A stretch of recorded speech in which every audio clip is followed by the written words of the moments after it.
This is Coffee with God, and I am Father Jose. Let us begin this day with the Word of God and a short reflection. Reflection from the Holy Gospel according to St. Luke, chapter 17, verses 1 to 6. The passage is taken from the Message version of the Bible.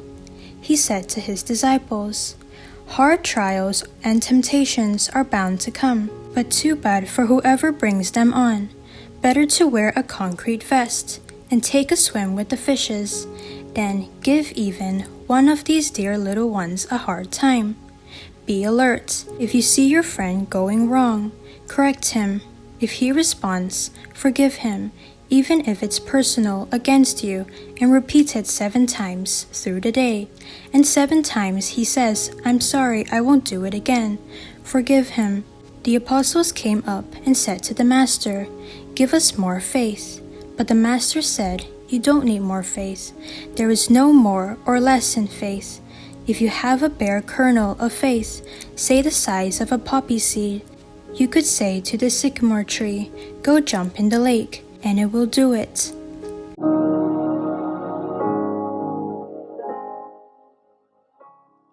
Reflections on the Holy Gospel according to St. Luke, chapter 17, verses 1 to 6. The Evangelist Luke pays great attention to the command of Jesus to care for the poor and the oppressed. He finds that the social and economic situation of the poor of his community had a lot in common with the Jewish society where Jesus lived. Although the members of the community professed the same faith, the division between the rich and the poor within the community could never be totally addressed and redressed. Jesus says leading one of these little ones to sin is a more serious sin. The evangelist Luke interprets Jesus' reference to the little ones as referring to the poor members of the Christian community who are socially and economically disadvantaged or weak in their faith. They must have been struggling to maintain their faith in a secular world that did not care about faith. When the Christian community also failed to care and support them, the struggles of those little ones would have been multiplied. The danger is real, and the words of Jesus that it would be better to be drowned in the sea than to lead someone to sin serve to emphasize this seriousness.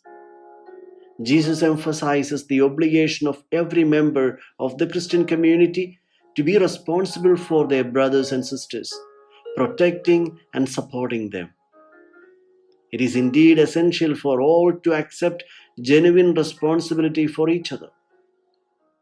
Forgiveness is an attitude that should identify a Christian because it is the attitude of Jesus. When teaching the disciples to pray, Jesus had taught them that forgiving one another enables one to obtain God's forgiveness. Jesus presented God's forgiveness as an expression of God's joy. But how often have we experienced difficulty forgiving those who have offended us? Forgiving becomes difficult or impossible when I hold on to positions I consider right and demand that others agree with my convictions. But that is not forgiveness. Can I give in and forgive the one who hurt me, despite knowing that they might repeat the same offense? This is the challenge before the Christian. The prayer of the apostles needs to be our prayer today. Lord, increase our faith. All that Jesus asks of his disciples is not for great faith, but simple faith.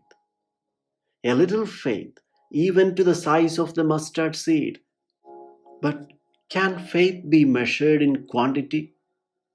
Jesus emphasizes that your faith guarantees God's providence, however little it is. Again, would any tree planted in the sea grow or even survive? Yes, it would. The Christian community had been planted in an extremely hostile environment.